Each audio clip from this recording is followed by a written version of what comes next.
असमी language के lecture में खुशामदीद।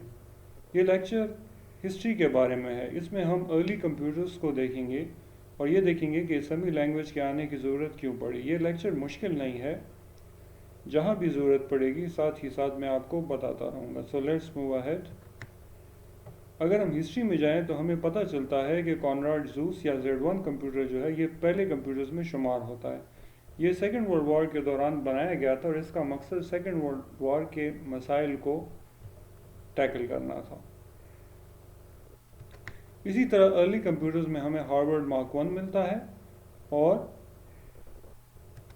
ENIAC मिलता है। ENIAC पर काम 1943 में शुरू हुआ और 1946 में मुकम्मल हुआ। हमें इन मशीन्स या कंप्यूटर्स की तफसील में जाने की ज़रूरत नहीं है, हमें सिर्फ ये देखना है कि ये मशीन्स खासी कॉम्प्लिकेटेड मशीन्स थी, खासी मुश्किल मशीन्स थी और इनका इस्तेमाल भी जो था वो बहुत मुश्किल और बहुत पेचीदा था। ये खासी बड़ी मशीन्स थी। इनका इस्तेमाल इतना मुश्किल इसलिए था क्योंकि जो भी बंदा इस्तेमाल करने वाला था ज़रूरी था कि उसको इसके हार्डवेयर के बारे में पता हो।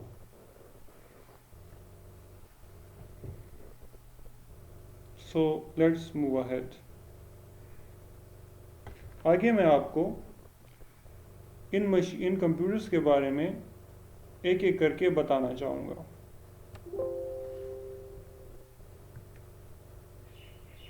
In February 1946, J. Presper Eckert and John Mauchly unveiled for the first time an electronic computer to the world. It is considered to be the first successful electronic digital computer. It was built. ये ENIAC है, आप देख सकते हैं ये इतना बड़ा computer है कि इसने पूरा रूम लिया हुआ है, ये पूरे कमरे में भरा हुआ था।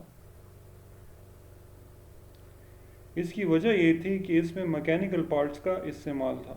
At the Moore School of Electrical Engineering of the University of Pennsylvania under contract to the U.S. War Department. Designed for the calculation of ballistic trajectory tables, it officially became operational in February 1946 and was used successfully for about 9 years. As you can see from the pictures, the computer consumed an entire room with its numerous and massive vacuum tubes and electrical equipment. इसमें vacuum tubes का इस्तेमाल था। Vacuum tubes आपको introduction to computers के course में generation of computers में first generation में मिलते हैं। हम सब जानते हैं कि कंप्यूटर्स में 1-0 जो है वो इस्तेमाल होते हैं, 1-0 या बाइनरी लैंग्वेज। तो अगर हम यहाँ पर वैक्यूम ट्यूब्स की बात करें तो अगर वैक्यूम ट्यूब ऑन होगा तो वो 1 होगा और अगर वैक्यूम ट्यूब ऑफ होगा तो वो 0 होगा। या हम यूँ भी कह सकते हैं कि अगर वैक्यूम ट्यूब गर्म हो तो 1 और अगर वैक्यूम ट्यूब ठंडा हो या गर्म ना हो तो 0। The ENIAC used 170,000 watts of power, weighed 28 tons, was over 40 feet wide and 8 feet tall, and cost $487,000 to develop. In addition to ballistics, the ENIAC's field of application included weather prediction, atomic energy calculations, cosmic ray studies, thermal ignition, random number studies.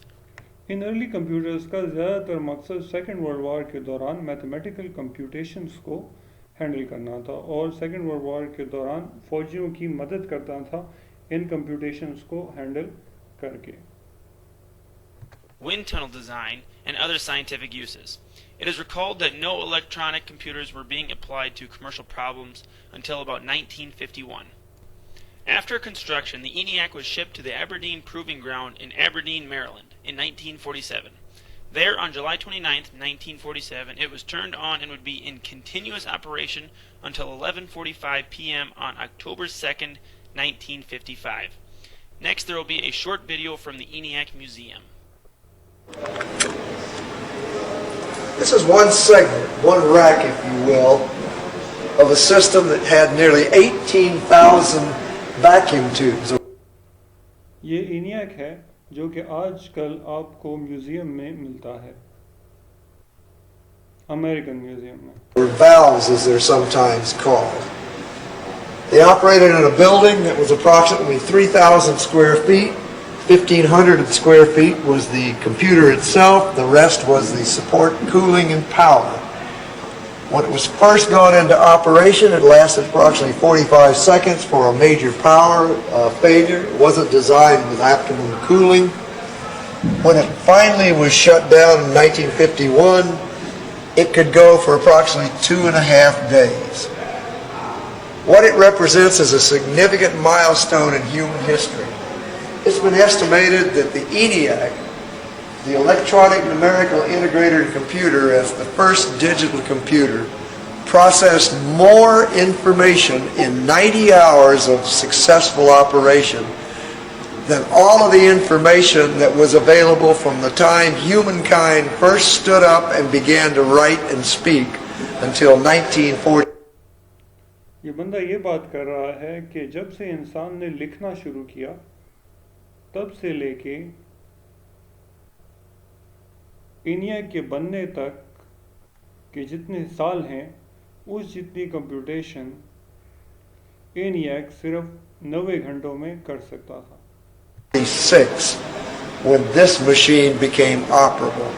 10,000 or more years compressed into 90 hours. The size and speed of computers have changed dramatically since the development of the first general-purpose electronic digital computer, the ENIAC. Built in 1946, the massive ये आप देख सकते हैं ये switches हैं और इसमें आपको ऑन ऑफ या 1-0 ही नजर आएगा. computer could perform about 5,000 additions and 1,000 multiplications per second. Early computers like ENIAC used bulky, unreliable vacuum tubes.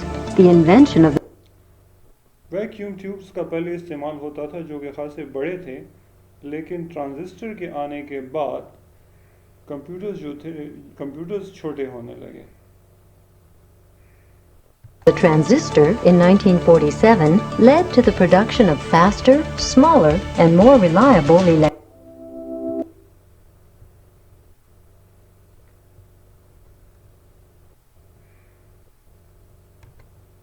ये एनिमेशन है ENIAC की.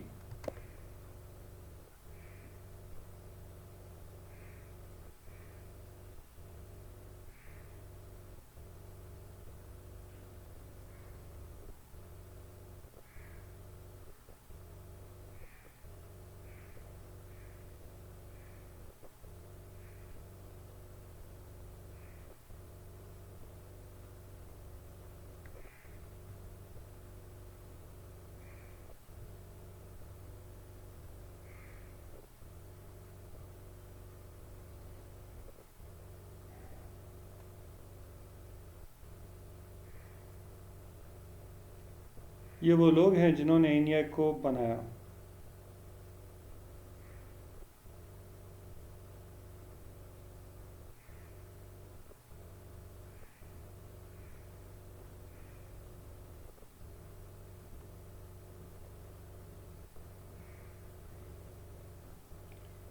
इसमें हमें ENIAC की थोड़ी सी तफसील मिलती है.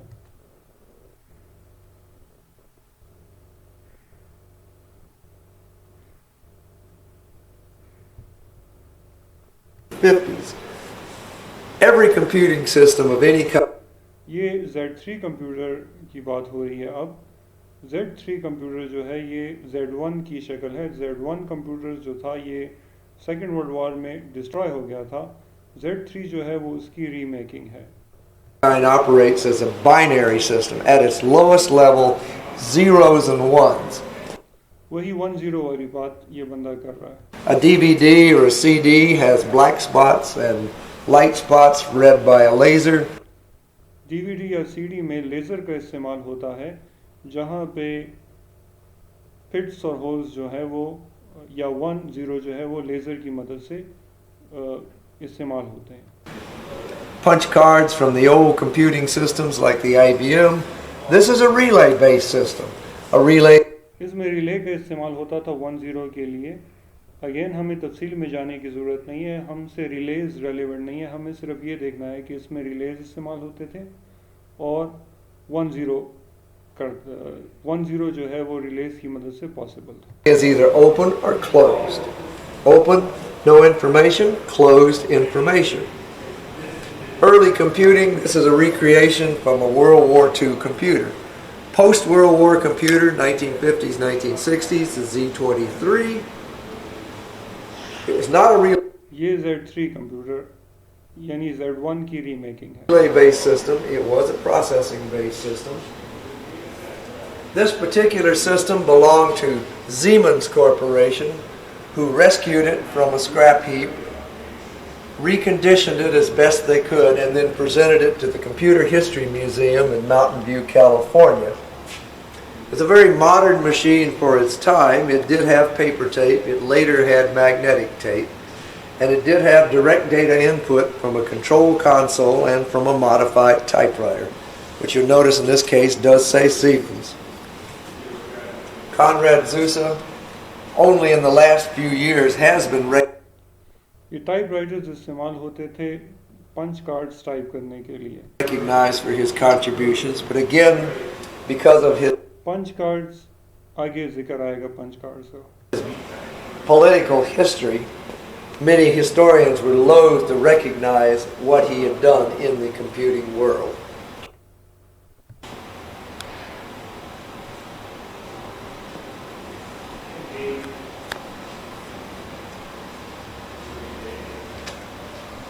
हमसे तफसील रेलेवेंट नहीं है।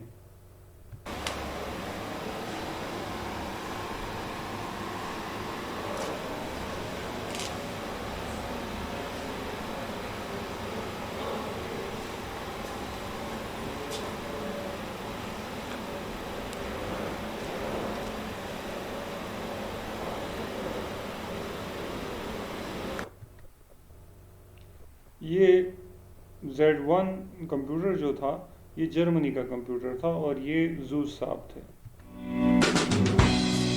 अब ये मार्क 1 की बात हो रही है जो कि हार्वर्ड में मौजूद रहा।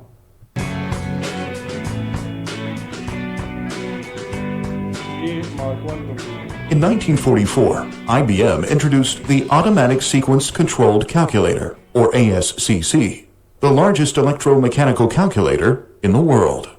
It was a general-purpose electromechanical computer that was used in the war effort during the last part इसको फिर बाद में हार्वर्ड में मार्क 1 का नाम दिया गया। of World War II.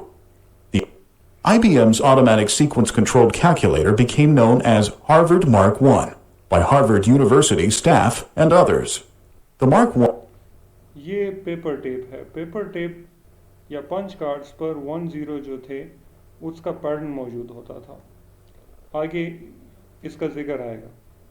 One was the first operating machine that could execute long computations automatically. Again ये उसी तरह के स्विचेस हैं जो कि आपने पहले ENIAC में देखे। The Mark I was 51 feet long.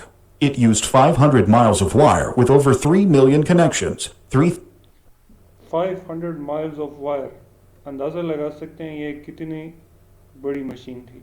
3,500 relays and thousands of counters and switches. ये देखें आपको होल और प्लेन सरफेस नज़र आएंगे। ये जो होल्स हैं और ये जो प्लेन सरफेस है ये पेपर टेप पर मौजूद होती थी।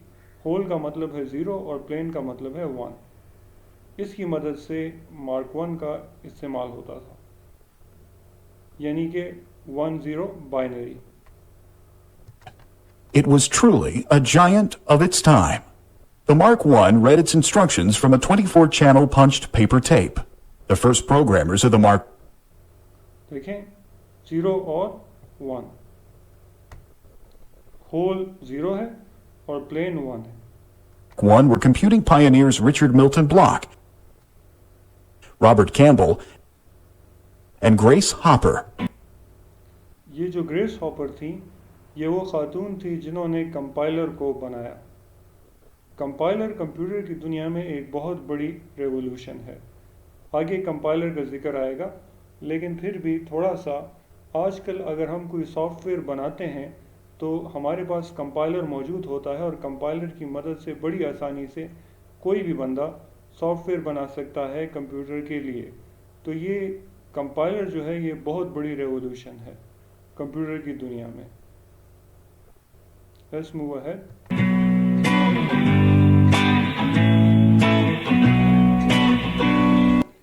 एक और अहम बात यह है कि ऑपरेटिंग सिस्टम या विंडोज़ एक ऑपरेटिंग सिस्टम है, तो पहला ऑपरेटिंग सिस्टम जो था वो कंपाइलर के आने के बाद बना। ये जो मशीन्स का ज़माना आपको दिखाया जा रहा है, इस ज़माने में कोई विंडोज़ मौजूद नहीं थी, कोई ऑपरेटिंग सिस्टम, कोई सॉफ्टवेयर मौजूद नहीं था। पहले कंपाइलर आया, उसके बाद विंडोज़ आई।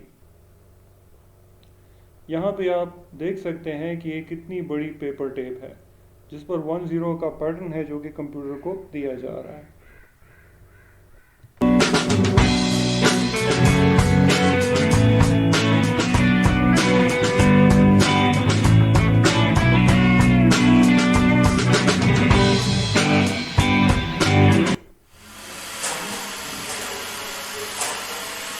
ये एक और बड़ी मशीन है कोलोसिस, जो कि बरतानिया की मशीन थी।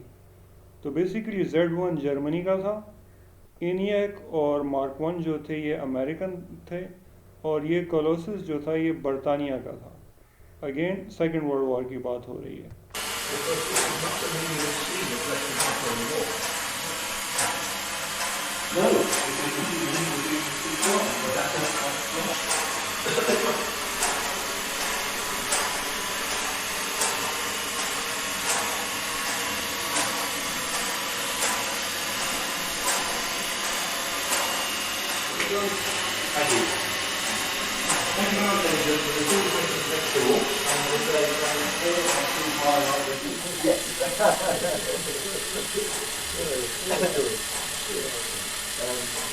देखें वही पेपर टेप आपको नज़र आती है, और ये देखें 10 का पैटर्न आपको मिलेगा।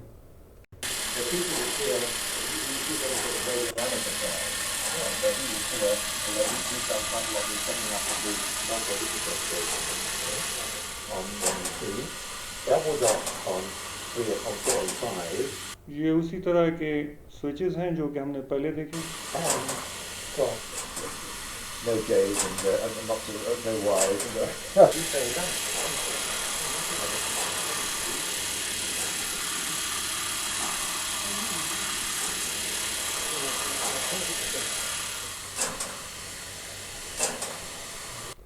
ये बड़े बड़े वैक्यूम ट्यूब्स हैं।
यहाँ पर आपको उसी तरह की पेपर टेप नज़र आएगी जो कि मार्क 1 में थी। ये यूनिवैक है जो कि एक और बड़ा मशहूर कंप्यूटर है, अर्ली कंप्यूटर्स में ये भी आता है।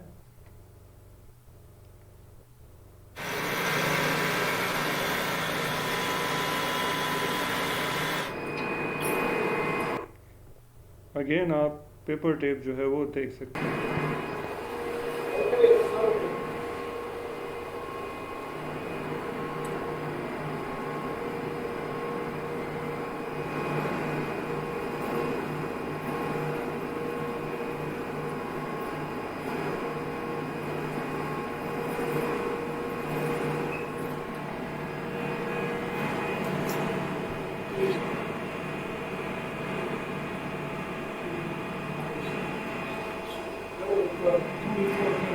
ये उसी तरह के स्विचेस हैं जिसका पहले जिक्र है।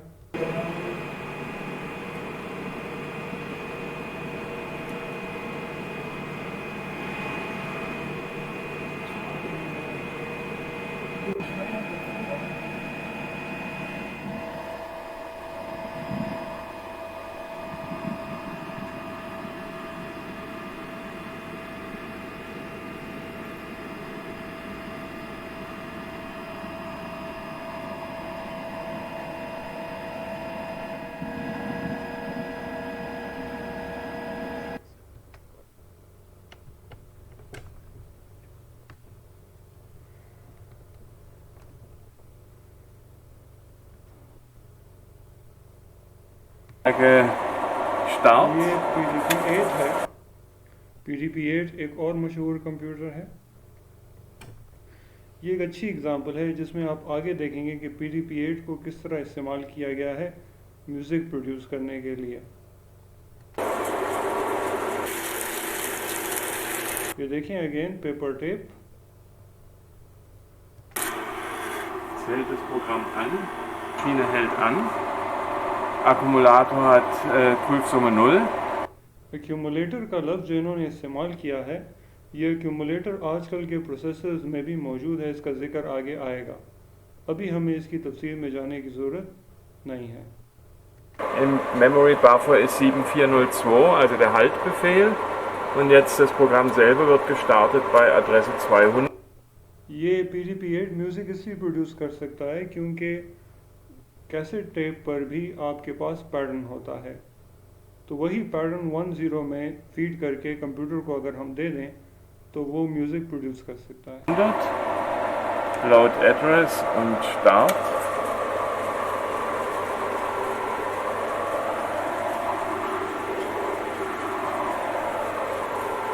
Jetzt wird das Musikstück eingeladen.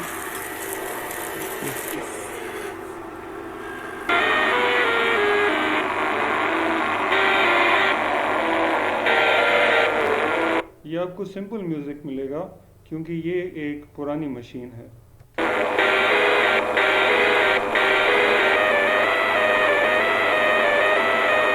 लेकिन देखें ये जो म्यूज़िक अप एंड डाउन हो रहा है, ये जो चेंजेस आ रही हैं, ये 10 का पैटर्न है।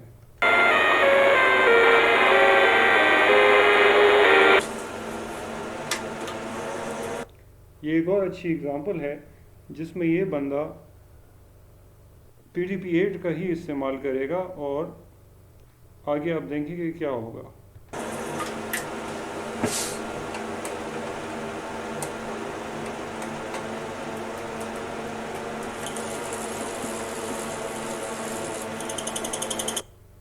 ये देखें टाइपराइटर, और इस पर ये बंदा अभी टाइप करेगा।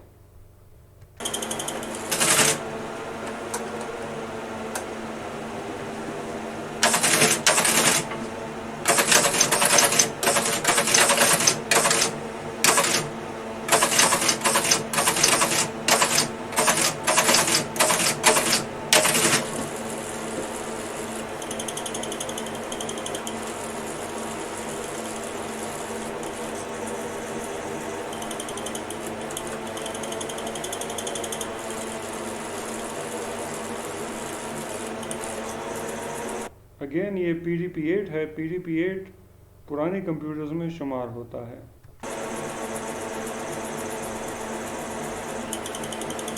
लेकिन ये PDP-8 इतना पुराना नहीं है जैसे कि ENIAC Mark 1, इतना पुराना ये नहीं है।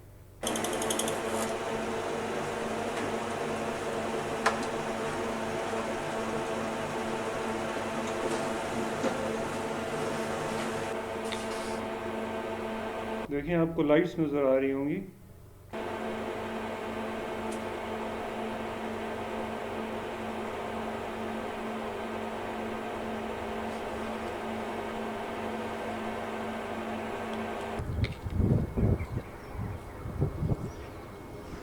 ये एक वायर है जो कि घर की तरफ, इस बंदे के घर की तरफ गई हुई है PDP-8 से। तो ये जो वायर है ये PDP-8 से इस बंदे के घर की तरफ गई हुई है।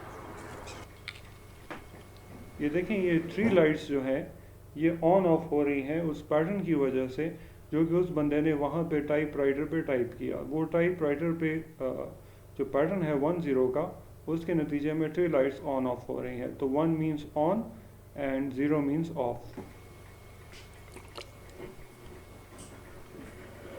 तो सेम थिंग वहाँ पे उस बंदे ने म्यूज़िक के लिए इस्तेमाल किया, यहाँ पे ये बंदा लाइट्स के लिए इस्तेमाल कर रहा है।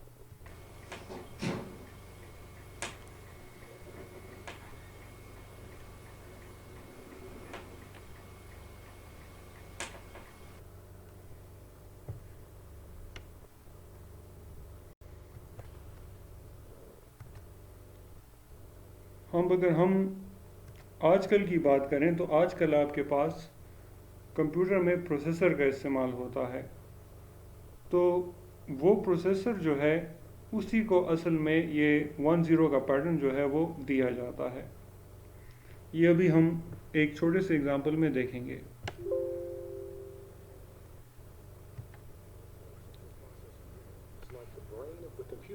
Once you understand how it works, you'll understand the computer as well. Let's remove the ये CPU प्रोसेसर की तरफ इशारा है। cover of the CPU and zoom in to see what happens inside. There are lots of different wires carrying information around the CPU. This particular CPU is called the 6502 and was used in computers like the Apple II and the Commodore 64, as well as in the original Nintendo Entertainment System.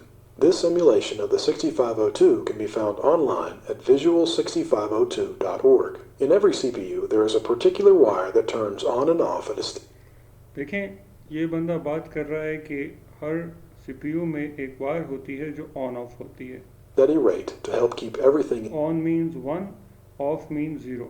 in sync.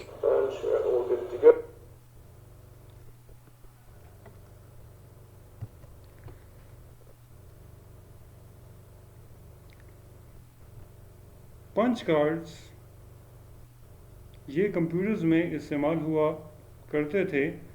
ENIAC में, mark 1 में, UNIVAC में पंच cards का इस्तेमाल होता था।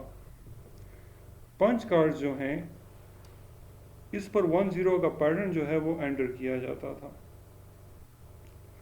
और ये 10 का पैटर्न जो है फिर मशीन को फॉरवर्ड किया जाता था।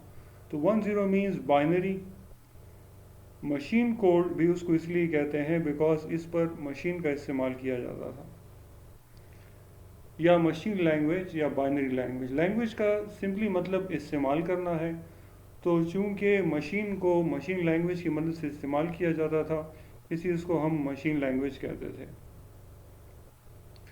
इस मशीन लैंग्वेज को पंच कार्ड्स के ऊपर जो है वो राइट किया जाता, तो machine language means 1s and 0s। ये पंच कार्ड जो है ये फिर कंप्यूटर को फॉरवर्ड किए जाते हैं। तो अब एक पंच कार्ड की छोटी सी एग्जांपल जो है वो देख लेते हैं।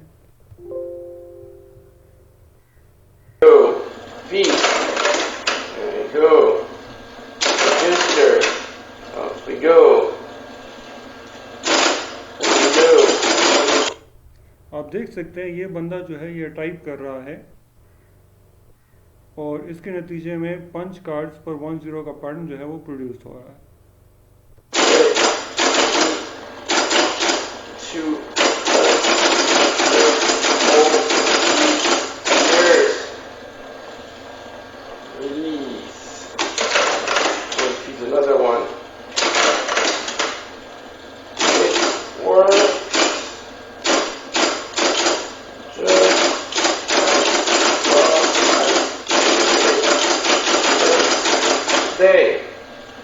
Alright, so let's cancel the auto feed and the whole thing. अब देख सकते हैं पंच कार्ड पर आपको होल्स मिलेंगे और प्लेन सर्फेसेस मिलेंगे। होल का मतलब है 0, 1 का मतलब है, प्लेन का मतलब है 1। हमें इसकी तफसील में जाने की ज़रूरत नहीं है, हमारे लिए बस इतना रेलेवेंट है कि होल 0 और प्लेन 1 और पंच कार्ड्स पर 1 और 0 का पैटर्न होता था जो कि मशीन को दिया जाता था।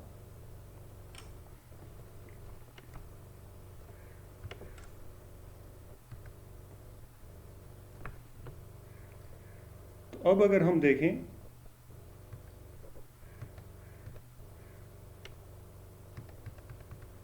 हम ये कह सकते हैं कि पंच कार्ड्स जो हैं वो सीधा मशीन को दिए जाते और पंच कार्ड की मदद से मशीन का इस्तेमाल किया जाता और पंच कार्ड पर 10 का पैटर्न होता। तो बेसिकली मशीन को पंच कार्ड की मदद से इस्तेमाल किया जाता था। सारी बात को समराइज करते हुए हम ये कह सकते हैं कि ये कंप्यूटर्स जो थे ये खासे बड़े कंप्यूटर्स थे क्योंकि इसमें मैकेनिकल पार्ट्स थे। उसकी बड़ी वजह ये थी कि सेमीकंडक्टर जो था वो डिस्कवर नहीं हुआ था। ये आपको जनरेशन ऑफ कंप्यूटर में मिलेगा ये टॉपिक, तो उसमें मैकेनिकल पार्ट्स थे और वैक्यूम ट्यूब्स थे। इन मशीन्स का इस्तेमाल बहुत मुश्किल था क्योंकि इस्तेमाल करने वाले को ये पता होना चाहिए था कि इसका हार्डवेयर क्या है। वैक्यूम ट्यूब अगर ऑन होता तो 1 होता और अगर ऑफ होता तो वो 0 होता। इसलिए बाइनरी लैंग्वेज की मदद से इन कंप्यूटर्स का इस्तेमाल किया जा सकता था, जो कि पंच कार्ड पर एंटर किया जाता। तो पेपर टेप या पंच कार्ड जो है वो इन मशीन्स पर इस्तेमाल होते थे। प्लेन का मतलब है 1 और होल का मतलब है 0। जितनी भी एग्जांपल्स आपने देखी उससे आप ये क्लियरली अंदाज़ा लगा सकते हैं कि उन मशीन्स में कोई सॉफ्टवेयर का कॉन्सेप्ट नहीं है, कोई ऑपरेटिंग सिस्टम का कॉन्सेप्ट नहीं है। ये सॉफ्टवेयर और ऑपरेटिंग सिस्टम्स जो हैं ये बाद में आए। बेसिकली पहला ऑपरेटिंग सिस्टम, विंडोज़ एक ऑपरेटिंग सिस्टम है, पहला ऑपरेटिंग सिस्टम मुमकिन हो सका कंपाइलर के आने के बाद। उस वक्त कोई भी ऑपरेटिंग सिस्टम नहीं था। तो हम ये कह सकते हैं कि कंप्यूटर का इस्तेमाल खासा मुश्किल था, इसलिए नए कंप्यूटर्स को बनाना जो था वो एक मुश्किल काम था। तो मशीन लैंग्वेज की मदद से कंप्यूटर को इस्तेमाल करना खासा एक मुश्किल काम था, जिसके नतीजे में असेंबली लैंग्वेज जो थी उस पर काम शुरू हुआ और असेंबली लैंग्वेज की ज़रूरत लोगों को महसूस हुई। तो असेंबली लैंग्वेज बेसिकली सॉल्यूशन बना इन प्रॉब्लम्स का जो कि अभी हमने ऊपर डिस्कस किए।